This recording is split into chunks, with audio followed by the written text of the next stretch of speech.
بسم اللہ الرحمن الرحیم۔ السلام علیکم۔ جنت کے پتے ایپیسوڈ 32 بائی نمرہ احمد۔ امید کرتا ہوں آپ سب خیریت سے ہوں گے، اور جن لوگوں نے ابھی تک میرا چینل سبسکرائب نہیں کیا میں ان سے ریکویسٹ کرتا ہوں کہ میرا چینل سبسکرائب کر کے بیل آئیکن دبا دیں۔ پورے خاندان میں ہمارا تماشا بنا کر رکھ دیا ہے۔ سب باتیں بنا رہے ہیں کہ حیا بی بی نقاب میں کھانا کھا رہی تھی، وہ پھٹی پھٹی نگاہوں سے انہیں دیکھ رہی تھی۔ ارد گرد لگے مجمع کی نظریں تحقیر، طنز، ذلت، اور اس نے کیا کچھ محسوس نہیں کیا تھا۔ آپ سب کو کیا ہو گیا ہے؟ وہ بولنا چاہتی تھی مگر لبوں سے بس یہی نکلا، تایا آپ کو تو حجاب بہت پسند تھا، آپ تو بکواس مت کرو میرے سامنے، اور میری بات کان کھول کر سن لو۔ اگر تم آئندہ میرے گھر آؤ گی تو منہ لپیٹے بغیر آؤ گی۔ اگر تمہیں میرے بیٹوں کو اس طرح ذلیل کرنا ہے تو میرے گھر میں آئندہ مت قدم رکھا کرو۔ انگلی اٹھا کر متنبہ کرتے ہوئے وہ سرخ چہرہ لیے بولے۔ اس سے مزید کھڑا نہیں ہوا گیا، وہ ایک دم پلٹی اور اپنے گھر کی طرف دوڑتی چلی گئی۔ پیچھے تماشائیوں کے مجمع میں کہیں فاطمہ بھی تھی، مگر وہ بھی اس کے ساتھ دینے کے لیے آگے نہیں بڑھی تھی۔ ان سب نے اسے اندھیری خندق میں تنہا چھوڑ دیا تھا۔ اپنے لان میں وہ برآمدے کی سیڑھیوں پہ ہی گرنے کے سے انداز میں بیٹھ گئی۔ اس کے ہاتھ کانپ رہے تھے، وہ قدموں میں سکت نہ تھی، آنکھوں سے گرم گرم آنسو ابل کر گرتے جا رہے تھے۔ اتنی ذلت، اتنی تحقیر، اتنا تماشا، یہ تایا فرقان تھے، سایہ ساری عمر حجاب پہ اختلاف رکھنے والے تایا فرقان اب حجاب کے ہی خلاف ہو گئے۔ ان کے دین شریعت سب کدھر گئے؟ اس کی گردن گھٹنوں پہ جھکی تھی، وہ روئے چلی جا رہی تھی۔ پورا خاندان کے سامنے تایا نے اسے ذلیل کیا تھا، اسے لگا اب اس سے کبھی سر اٹھا کر نہیں جی سکے گی۔ گاڑی کے اندر آنے کی آواز، پھر کوئی اس کے ساتھ آ بیٹھا۔ آج میرا چلان ہوتے ہوتے بچا، پوچھو کیوں؟ کسی اور ہی دھن میں محفوظ سا بتا رہا تھا۔ وہ ایک دم کھڑی ہو گئی۔ جہان نے حیرت سے سر اٹھا کے اسے دیکھا، اس کا چہرہ آنسوں سے بھیگا ہوا تھا۔ حیا کیا ہوا ہے؟ ماموں ٹھیک ہو جائیں گے، پریشان مت ہو۔ اس نے یہی اندازہ لگایا کہ وہ ابا کی وجہ سے رو رہی ہے۔ کچھ ٹھیک نہیں ہوگا، اب کبھی کچھ ٹھیک نہیں ہوگا۔ وہ روتے ہوئے اتنا ہی کہہ پائی، پھر آنسو ہر منظر پہ غالب آنے لگے۔ وہ پوچھتا رہا مگر وہ اندر دوڑی چلی آئی تھی۔ پوری رات وہ سو نہیں سکی، اتنی ذلت، اتنے تماشا۔ تایا درست بھی ہوتے پھر بھی یہ کون سا طریقہ تھا بات کرنے کا؟ اب تک پورے خاندان کو پتہ چل چکا ہوگا، ہر جگہ بے عزت ہو کر رہ گئی ہے۔ رات بھر وہ روتی رہی۔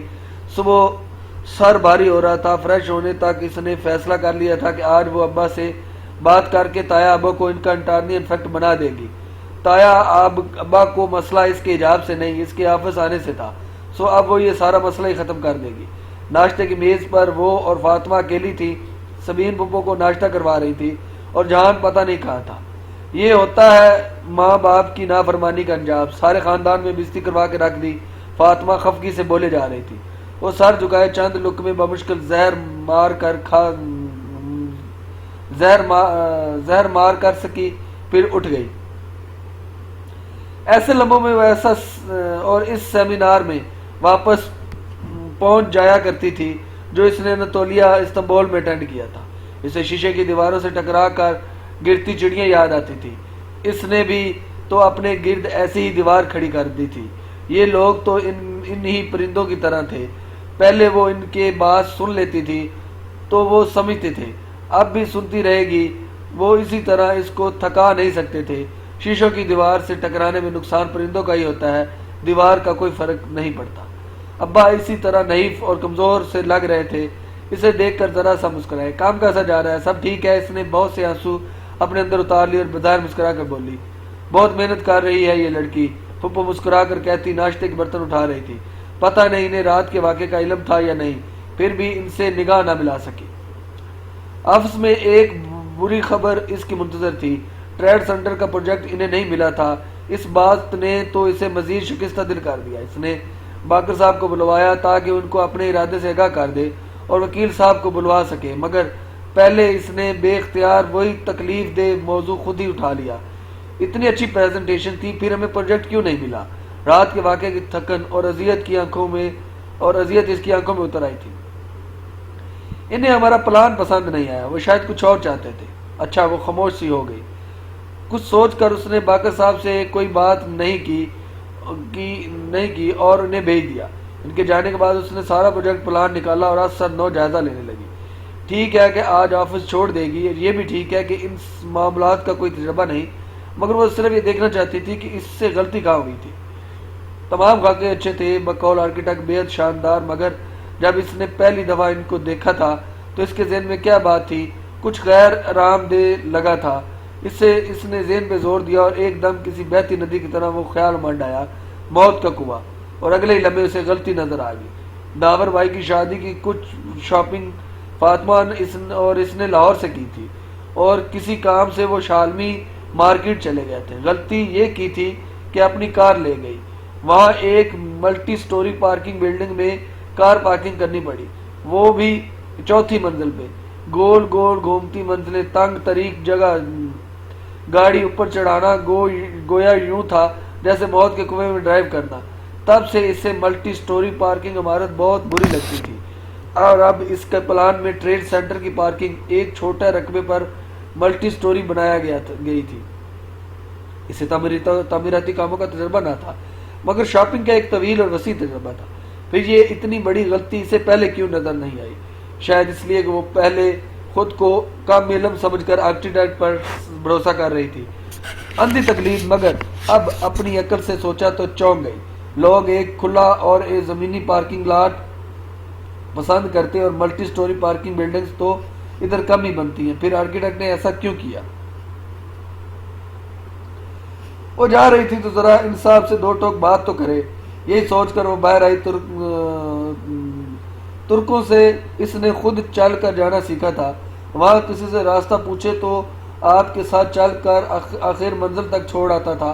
سو وہ خود آرکیٹیکٹ صاحب سے ملنے چلی آئی، لیکن کوریڈور کے سرے پر وہ ایک دم پیچھے ہوئی۔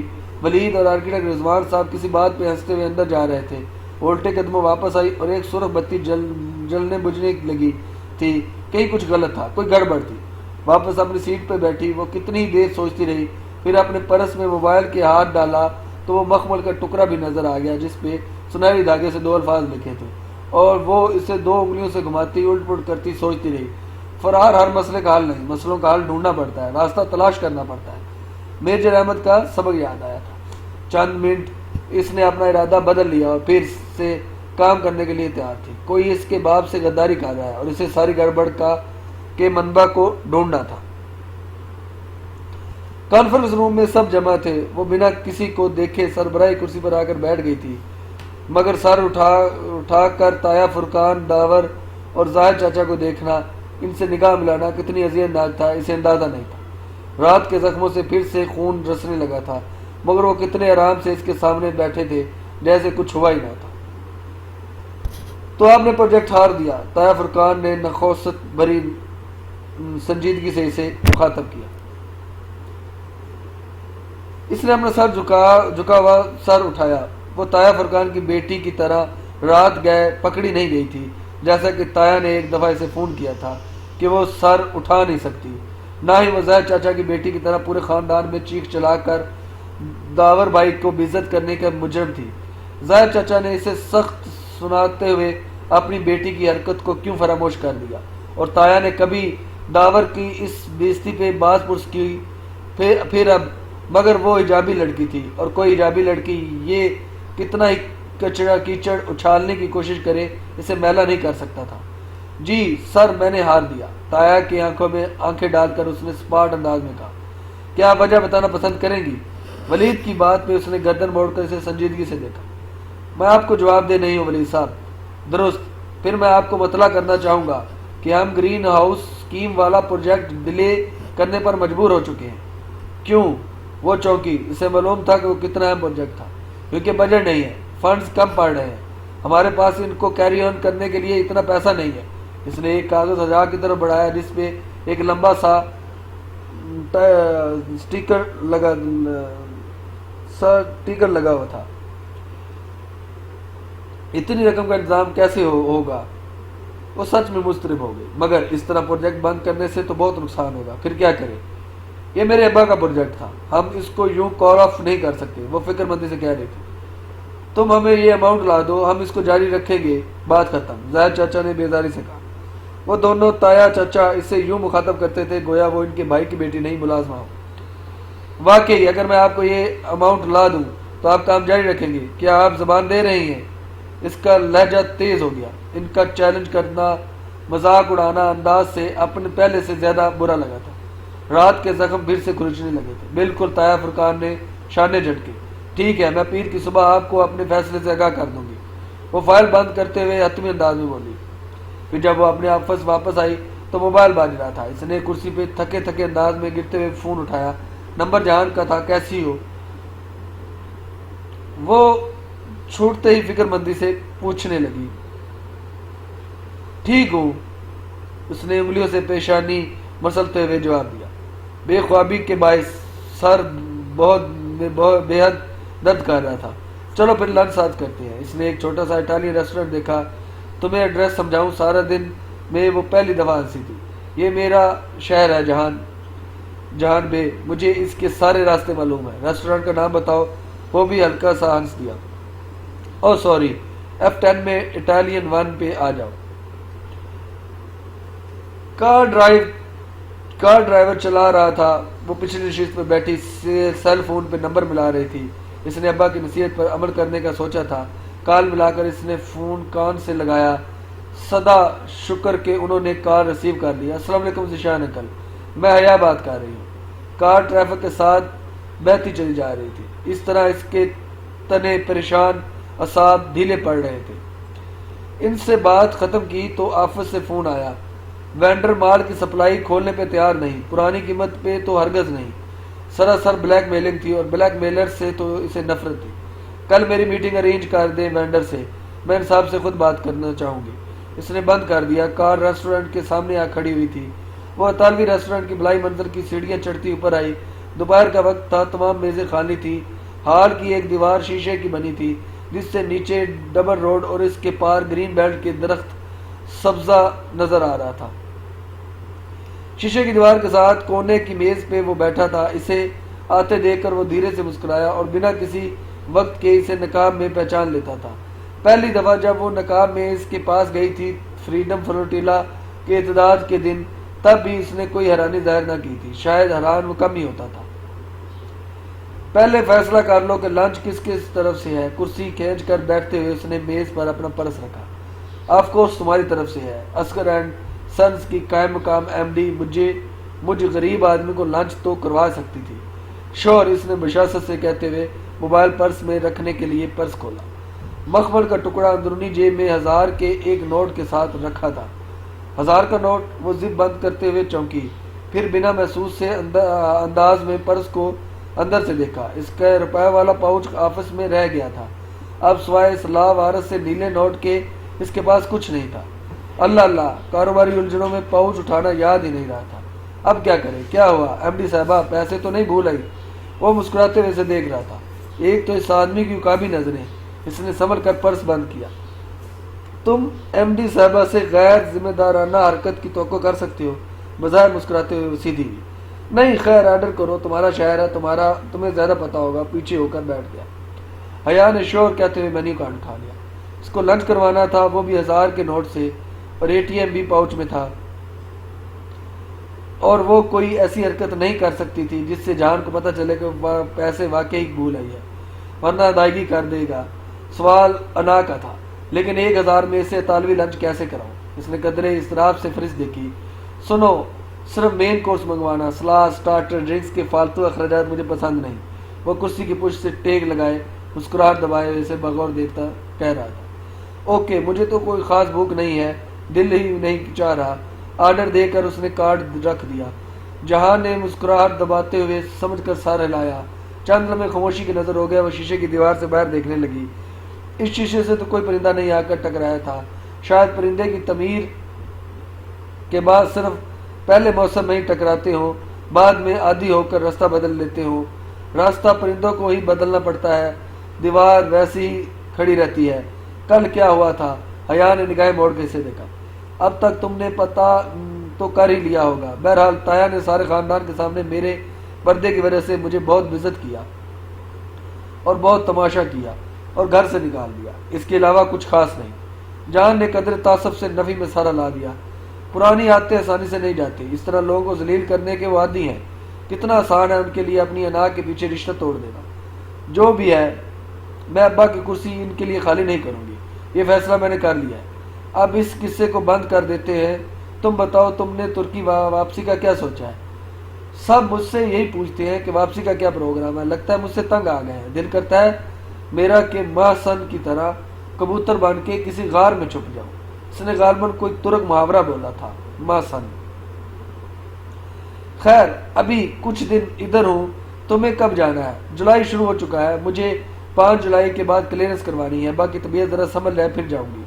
لنچ آ گیا۔ وہ اپنے نقاب سے بآسانی چھری کانٹے کی مدد سے کھانے لگی، پھر کسی خیال کے تحت پوچھا، جہان تمہیں میرا نقاب، میرا مطلب ہے کہ تمہیں اچھا لگتا ہے میرا نقاب لینا؟ وہ ذرا چونکا تھا۔ ہاں ٹھیک ہے، اس نے ذرا الجھتے ہوئے شانے اچکائے۔ وہ مطمئن ہو کر کھانے لگی، مگر وہ چند لمحے سے دیکھتا رہا تھا۔ بل آیا تو اس نے ایک مطمئن سے سانس اندر اتاری۔ 950، صرف 2 مین کورس منگوائے تھے، اس لیے ثابت ہوا کہ اگر پیسے کم ہوں تو بندے کو کولڈ ڈرنک، سلاد اور سٹارٹر جیسے فالتو لوازمات سے پرہیز کرنا چاہیے۔ یک کسی خیال کے تحت وہ چونکی۔ فالتو لوازمات اس کے ذہن میں آفس کی طرح بھٹک گیا۔ جہاں نے نرمی سے اس سے بل لے لیا۔ میں پے کر دوں؟ وہ چونکی۔ نہیں، میں مذاق کر رہا تھا، لنچ میری طرف سے تھا۔ وہ بنا ایک لفظ سے سنے فائل میں پیسے رکھنے لگا۔ اس نے اصرار نہیں کیا، اس کا ذہن کسی اور ہی طرف الجھا تھا۔ فالتو لوازمات۔ ادھیر عمر صاحب نے آگے بڑھ کر دروازہ کھولا، پھر ایک طرف ہٹ گئے اور پر اعتماد اور سبک قدموں سے چلتی اندر آئی۔ دروازے سے نجمی صاحب، جو کہ وینڈر تھے، کی کرسی میز کا فاصلہ کافی زیادہ تھا۔ وہ سیدھ میں چلتی میز تک آئی اور بیٹھنے کے لیے کرسی کھینچی۔ نجمی صاحب نے انگلیوں میں پکڑی سگریٹ لبوں میں دبا کر سانس اندر کو کھینچی اور سر سے پاؤں تک سیاہ بایا میں ملبوس دراز کر لڑکی کا جائزہ لیا، جو بہت اطمینان سے کرسی کھینچ کر بیٹھ رہی تھی۔ انہوں نے سگریٹ اٹھائی، دھوئیں کا مرغولہ اڑ کر فضا میں تحلیل ہو گیا۔ میں حیا سلمان ہوں، اصغر اینڈ سنس کی مینیجنگ ڈائریکٹر۔ کرسی کی پشت سے ٹیک لگا کر ٹانگ بر ٹانگ رکھے، کونیاں ہاتھ پر جما کر ہتھیلیاں ملائے بیٹھی وہ بہت سنجیدگی سے بولی۔ نجمی صاحب نے کندھوں کو ذرا سی جنبش دی، یعنی وہ جانتے تھے اب آگے بات کرے۔ ادھیر عمر صاحب اس لڑکی کے پیچھے ہاتھ باندھے مؤدب سے آ کھڑے ہوئے تھے۔ ان کے لیے دوسری کرسی موجود نہ تھی۔ نجمی صاحب نے کرسی منگوانے کی ضرورت بھی نہ سمجھی۔ ہماری سائٹ پہ سپلائی آپ نے روک دی ہے، جس سے ہمارا پروجیکٹ تاخیر کا شکار ہو سکتا ہے۔ دیکھیں بی بی، میں نے اپنی ڈیمانڈ آپ کے… میری بات ابھی ختم نہیں ہوئی نجمی صاحب۔ اس نے ہاتھ اٹھا کر ایک دم بہت سخت لہجے میں روکا۔ اس کی آواز میں کچھ تھا کہ وہ رک گئے۔ چند باتیں ہیں جو میں آپ کو بتانا چاہتی ہوں۔ ان کی آنکھوں میں آنکھیں ڈال کر بنا کسی تمہید کے وہ کہہ رہی تھی، آپ کے پیچھے جو کھڑکی ہے اس سے جھانک کر دیکھیں تو دائیں جانب دور کہیں ایک زیر تعمیر منصوبہ دکھائی دے رہا ہے۔ کسی چیز کا منصوبہ ہے؟ کس چیز کا منصوبہ ہے وہ باقر صاحب؟ لڑکی نے رک کر پیچھے کھڑے آدمی کو مخاطب کیا، مگر وہ دیکھ ابھی تک نجمی صاحب کو ہی رہی تھی۔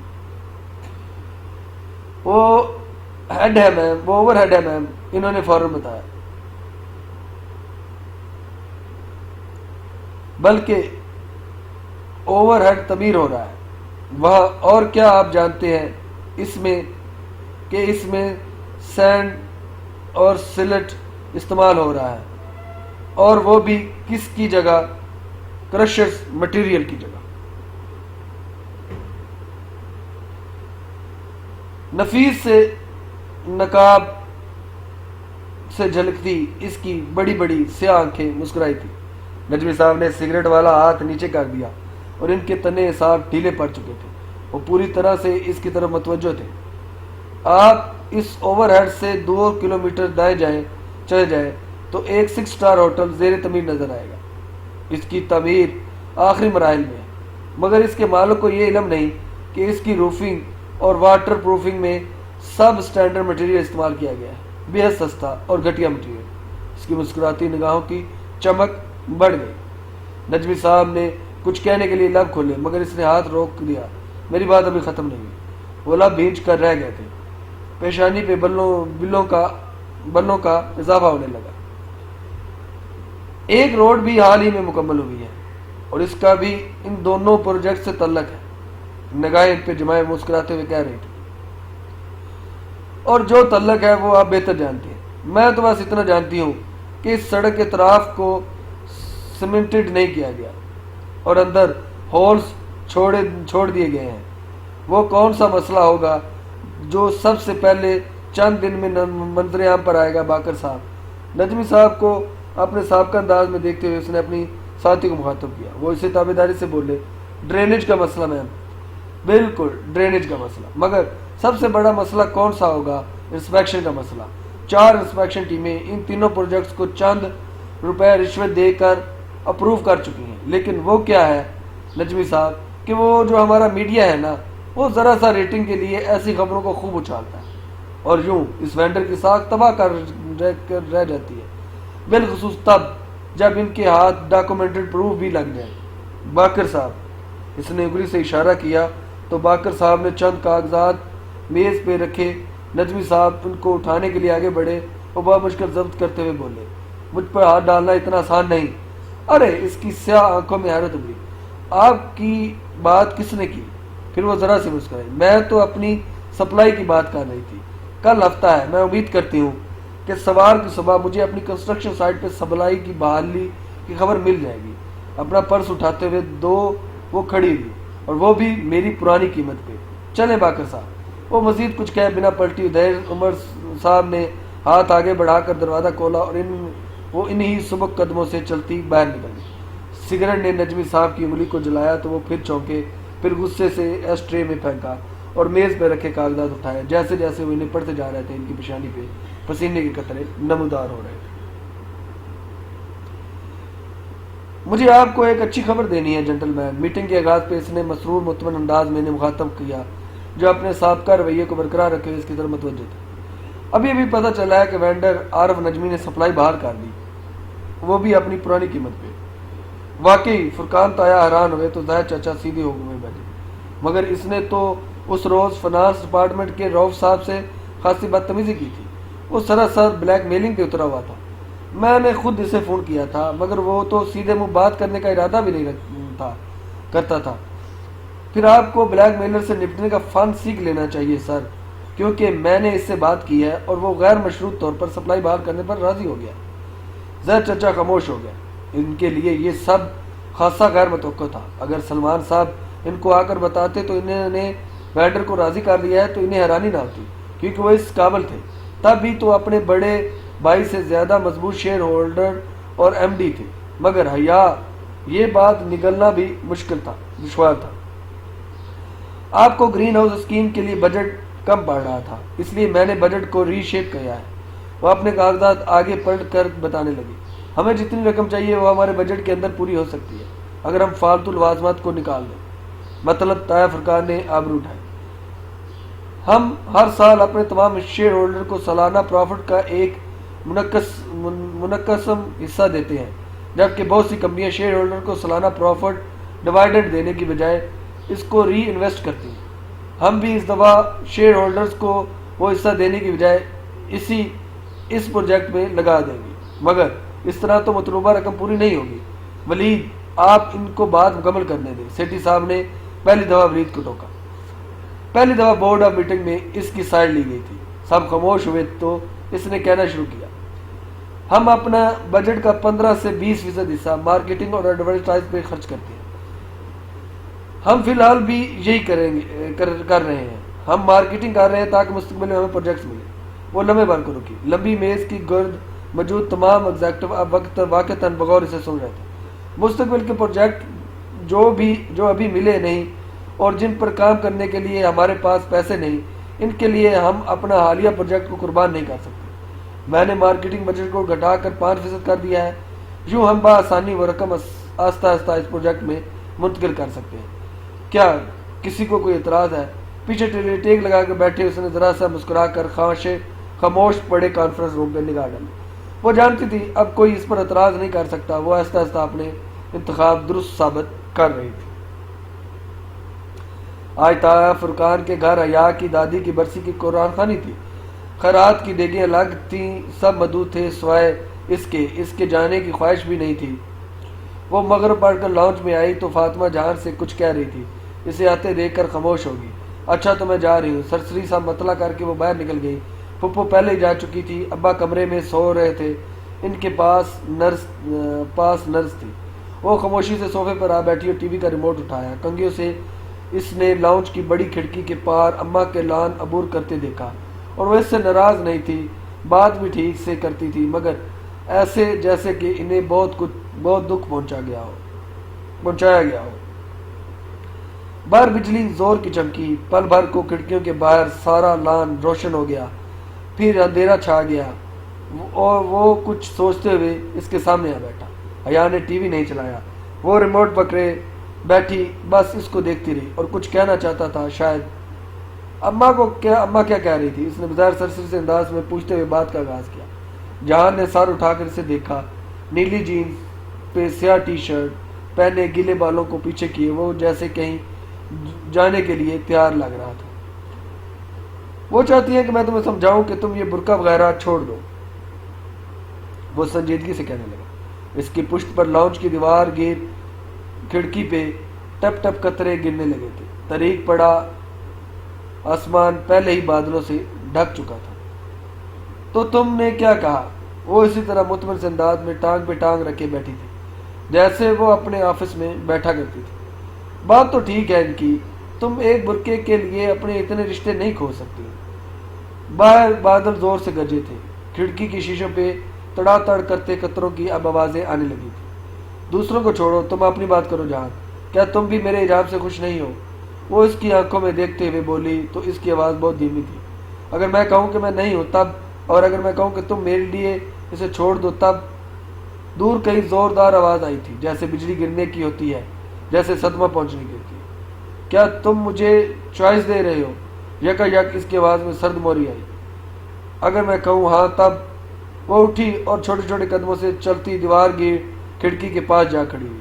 اس نے سیاہ لمبی قمیض اور چوڑی دار پہن رکھا تھا، بال بھی سیدھے کمر پہ گر رہے تھے۔ قمیض اور بالوں کے رنگ کا فرق غیر واضح تھا، سیاہی جس کا نہ آغاز تھا نہ اختتام۔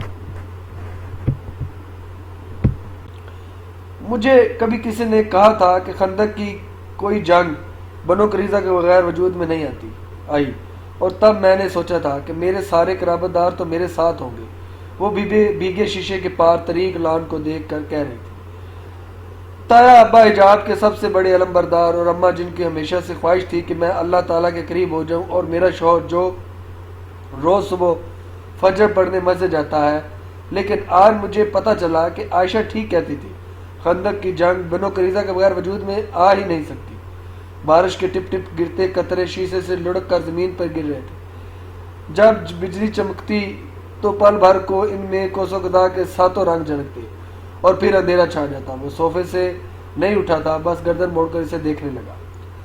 اگر میں لوگوں کے لیے حجاب لے لیتی تو لوگوں کے لیے کہنے پہ چھوڑ بھی دیتی، لیکن اب میں نہیں چھوڑ سکتی۔ آنسو اس کی آنکھوں سے ٹوٹ کر گال پر پھسلتا گیا، کیونکہ میں یہ نہیں سمجھ پا رہا کہ آخر کیوں۔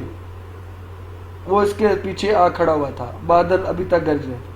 حیا نے جواب نہیں دیا۔ اس نے ایک نظر جہان کو دیکھا اور پھر آگے بڑھ کر کونے میں رکھی منی پلانٹ کے سبز بوتل اٹھائی اور پودے کی بیل جھٹک کر نکال پھینکی، اور بوتل کو ہاتھ سے پکڑے ہوئے دیوار پہ دے مارا۔ کانچ ٹوٹا، ٹکڑے گرتے گئے، اور ایک نوکدار بڑا ٹکڑا اس کے ساتھ ہی رہ گیا۔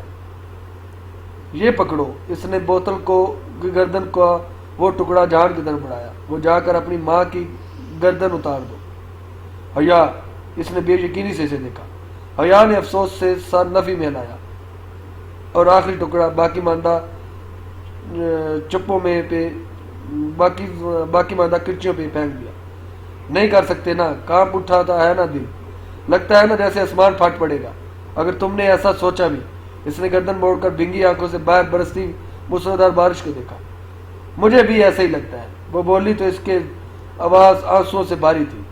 مجھے بھی ایسا لگتا ہے جہان، اللہ نے امانت کو آسمانوں اور زمین پہ پیش کیا تھا، مگر دونوں نے اسے اٹھانے سے انکار کر دیا، اور اسے انسان نے اٹھا لیا۔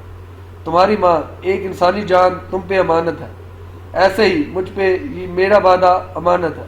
میں نے زندگی میں بس ایک دفعہ کوئی وعدہ کیا اللہ تعالیٰ سے، کوئی مجھے اسے نبھانے کیوں نہیں دیتا؟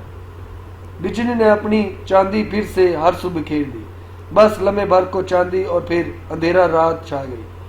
مجھے کسی نے کہا تھا کہ دل مارے بغیر نور نہیں ملتا، اور میں سوچتی تھی کہ نور کیا ہوتا ہے؟ جانتے ہو نور کیا ہوتا ہے؟ آنسو نے گلے میں پھندا ڈال دیا تھا، دم گھوٹنے والا پھندا۔ نور قرآن ہوتا ہے، اللہ کا حکم جن کے پورے کا پورا لیا جاتا ہے، ایک حصہ لے کر دوسرے سے انکار نہیں کیا جاتا۔ جہان، میں ہمیشہ سوچتی تھی کہ اللہ کیوں کہتا ہے کہ اگر وہ قرآن کو پہاڑ پہ نازل کرتا تو وہ ٹوٹ جاتا۔ مجھے کبھی اس بات کی سمجھ نہیں آئی تھی، مگر آج آ گئی ہے۔ گرم ابلتے آنسو اس کی تھوڑی سے پھسلتے ہوئے گردن تک لڑک رہے تھے۔ وہ کھڑکی کے باہر دیکھ رہی تھی، اور وہ اسے، جانتے ہو پہاڑ کیوں ٹوٹتا؟ جانتے ہو پہاڑ کیوں ٹوٹتا؟ کیونکہ وہ قرآن کو پورے کا پورا لیتا، اور جو شخص قرآن کو پورے کا پورا اپنے دل پہ اتارتا ہے نا، اسے ایک بار ٹوٹنا پڑتا ہے۔ اس نے جلتی آنکھوں بند کی، اب ہر طرف اندھیرا تھا، پل بھر کو بجلی چمکتی بھی تو اسے پرواہ نہ تھی۔ لوگوں نے مجھے اس لیے چھوڑا کیونکہ میں نے اللہ کو نہیں چھوڑا، تو مجھے واقعی ایسے لوگوں کا ساتھ نہیں چاہیے۔ اس نے آنکھیں کھولی، وہ واپس پلٹ رہا تھا۔ اس نے دھندلی بصارت سے گردن موڑ کر اس شخص کو سیڑھیاں چڑھتے دیکھا جس سے اس کی زندگی کا ایک حصہ محبت کرنے میں گزرا تھا۔ وہ اوپر چلا گیا، مگر حیا اس طرح سیڑھیوں کو دیکھتے رہی۔ چند منٹ بعد وہ اترتا دکھائی دیا، اور اس کا دستی بیگ اس کے ہاتھ میں تھا۔ وہ بنا اس کی طرف دیکھے، بنا کچھ کہے باہر نکل گیا۔ اس نے اسے نہیں روکا، آواز تک نہیں دی، دے ہی نہیں سکتی تھی۔ آنسو نے ہر راستہ روک دیا۔ وہ جا رہا تھا، وہ جانے کے لیے ہی تو آیا تھا۔ وہ جا رہا تھا، وہ جانے کے لیے ہی تو آیا تھا۔ اس نے بھیگا چہرہ کھڑکی طرف موڑا۔ اب اسے تیز بارش میں سبک قدموں سے لان عبور کرتا نظر آ رہا تھا۔ بچھاڑ اسے بھگو رہی تھی، مگر اس نے اس سے بچنے کو اپنے سر پہ کچھ بھی نہیں تانا تھا۔ گیٹ کے قریب پہنچ کر وہ لمحے بھر کو رکا اور پلٹ کر دیکھا۔ حیا کا دل ڈوب کر ابھرا، رخسار پہ بہتے گرم آنسو مزید تیزی سے نیچے لڑک رہے تھے۔ جہان نے آخری بار پلٹ کر اسے نہیں بلکہ اوپر اپنی ماں کے کمرے کو کھڑکی کو دیکھا تھا۔ چونکہ پھپھو ادھر نہیں تھی، سو اگلے ہی پل جہان نے گردن ذرا سی تایا فرقان کے گھر کھلنے والے درمیانی دروازے کی طرف موڑی، اور اس کی ماں وہاں تھی۔ اسے اب بھی صرف اپنی ماں کی فکر تھی۔ پھر وہ مڑا اور گیٹ کھول کر باہر نکل گیا۔ حیا پلٹنے لگی، تب ہی اس کو باہر درمیانی دروازے کے اوٹ میں کچھ غائب ہوتا دکھائی دیا۔ گلابی اور پیلا آنچل، علم کا دوپٹہ جو وہ پہچانتی تھی۔ یقیناً علم ادھر ہی آئی تھی اور وہ سب سن چکی تھی۔ اس نے گہری تھکی تھکی سانس اندر کو کھینچی۔ علم کس سلسلے میں ادھر آئی تھی وہ نہیں جانتی تھی، اور نہ ہی یہ کہ جہان نے اسے دیکھا تھا یا نہیں، مگر وہ اتنا ضرور جانتی تھی کہ واپس جا کر وہ تمام رشتہ داروں کو بیچ کھڑے ہو کر سارا قصہ مزے سے دہرائے گی۔ قرآن خوانی کی تقریب میں گویا رنگ بھر جائے گا، گو سب کا ایک نیا موضوع۔ لانچ میں دروازہ اماں پورا بند کر کے نہیں گئی تھی، سو اسے یہ خام خالی ہرگز نہ تھی کہ ارم نے کچھ نہ سنا ہوگا۔ بس چند ہی منٹ بعد پورے خاندان کو پتہ چل جائے گا کہ حیا نے جہان کو گوا دیا۔ وہ حیا کے پردے سے تنگ آ کر اسے چھوڑ کر چلا گیا۔ وہ تھکے تھکے انداز میں واپس صوفے پر آ گڑی۔ کھڑکی کے ساتھ سبز بوتل کی کرچیاں ابھی تک بکھری تھیں، اس لیے اس میں انہیں اٹھانے کی ہمت نہ تھی۔ اس میں ابھی کسی شے کی ہمت نہ تھی۔ وہ ارم ہی تھی، اس نے وہی کیا جو حیا نے سوچا تھا۔ فاطمہ واپس آئی تو سخت متاسف تھی۔ وہ سبین پھپھو کی بات سن ہی نہیں رہی تھی، وہ جو بار بار کہہ رہی تھی۔ بھابھی وہ اس وجہ سے نہیں گیا، اس نے صبح مجھے بتا دیا تھا کہ وہ آج چلا جائے گا، اس نے ویسے ہی چلے جانا تھا۔ پھپھو کو ارم سے بھی شکوہ تھا، انہوں نے ارم کو ہلکا سا ڈانٹ بھی دیا تھا کہ وہ غلط بات نہ کرے، مگر فاطمہ کا انداز بتا رہا تھا کہ انہیں یقین نہیں ہے۔ ان کے نزدیک اگر کوئی اس سب کا ذمہ دار تھا تو وہ حیا تھی، جس نے اپنی ضد کے پیچھے سب کچھ کھو دیا تھا۔ جب تایا نے اسے بے عزت کر کے گھر سے نکالا تھا تب وہ روئی تھی، لیکن جب جان چلا گیا تو اس نے اپنے آنسو پونچھ لیے تھے۔ خندق کی جنگ میں صرف بنو قریظہ تو نہیں ہوتا نا، اس میں جاڑے کی سختی بھی ہوتی ہے، وہ سردی اور خشکی جو لوگوں کے رویوں میں دہراتی ہے۔ رشتے سرد مہر ہو جاتے ہیں، اور اس میں بھوک کی تنگی بھی آتی ہوتی ہے، معاشی دباؤ اور فکر بھی ہوتی ہے۔ وہ اب پرواہ کیے بنا کان لپیٹے اماں کی ساری باتیں سنتی رہتی اور آگے نکل جاتی۔ آپس میں البتہ اب رویہ ذرا بدلا تھا، اس کی بات سنی جاتی تھی، کبھی کبھار تائید بھی ہو جاتی، وہ کوریڈور میں چل کر جا رہی تھی یا لفٹ کے انتظار میں کھڑی تھی۔ لوگ ادھر ادھر ہٹ جاتے، اس لیے راستہ چھوڑ دیتے کہ اس کے لیے کھڑے ہو جاتے۔ ہیڈ آرکیٹیکٹ رضوان بیگ کو اس نے اگلے ہی روز اپنے آفس میں بلایا تھا۔ بیٹھیے، اپنے مخصوص انداز میں پاور سیٹ پہ لگا کر بیٹھتے ہوئے اس نے ہاتھ سے سامنے کرسی کی جانب اشارہ کیا۔ وہ بیٹھ گیا اور البتہ ان کے چہرے پہ ذرا الجھن تھی۔ کچھ پئیں گے؟ کافی ٹھیک رہے گی۔ شور۔ اس نے انٹرکام کا ریسیور اٹھایا۔ ایک اچھی کڑوی سی بلیک کافی اندر بھیجے، بغیر چینی کے۔ رضوان صاحب ذرا چونکے۔ ریسیور رکھ کر وہ واپس کرسی پہ پیچھے ہو کر بیٹھی، سنجیدگی سے ان کو دیکھا۔ بیگ صاحب، ادھر آپ نے کون سی ملٹی سٹوری پارکنگ دیکھ لی ہے جو آپ کو لگا کہ اس ٹریڈ سینٹر میں اسے ہونا چاہیے؟ میرا خیال تھا کہ یہ ایک منفرد آئیڈیا ہے جس میں کم جگہ پہ ایک بہت بڑی پارکنگ بن سکتی ہے۔ آپ کو ساتھ ہی اس کا خیال تھا؟ یہ رضوان صاحب نے آبرو اٹھایا۔ آپ کے ساتھ یہ کس کا خیال تھا؟ رضوان صاحب نے آبرو اٹھایا۔ آپ مجھ پر الزام لگا رہی ہیں۔ بنا گھبرائے وہ قدر ناگواری سے بولے۔ بیگ صاحب، آواز اونچی نیچی رکھ کر بات کریں، کیونکہ آپ کے پارٹنر نے ایک دو جگہ بہت فخر سے آپ کا اور اپنا کارنامہ بیان کیا ہے۔ میں تو پھر آپ سے بند کمرے میں پوچھ رہی ہوں۔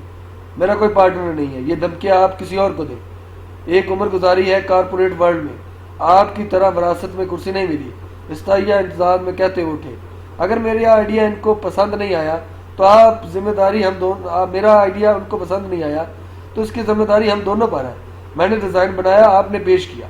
اگر کوئی مسئلہ تھا تو اس وقت آپ کی سمجھداری کدھر تھی جو آپ نے تب کچھ نہیں کیا؟ اب آپ ناکامی چھپانے کے لیے مجھ پر الزام لگا رہی ہیں۔ مائی فٹ۔ وہ سر جھٹک کر تیزی سے مڑے اور باہر نکل گیا۔ اس نے جیسے سمجھتے ہوئے سار ہلایا اور فون کا ریسیور اٹھایا۔ ایک نمبر ڈائل کر کے دھیرے سے بولی، عمران صاحب، پورے آفس میں موبائل جیمر آن کر دیں، جیسے کہ ہم نے پہلے بات کی تھی۔ وہ بیگ صاحب کے آفس فون کی ایک لائن مجھے ٹرانسفر کر دیں۔ ریسیور واپس رکھتے ہوئے ایک طویل سانس ان کے لبوں سے آزاد ہوئی۔ وہ جانتی تھی کہ اس نے رضوان بیگ کو اکسا دیا ہے۔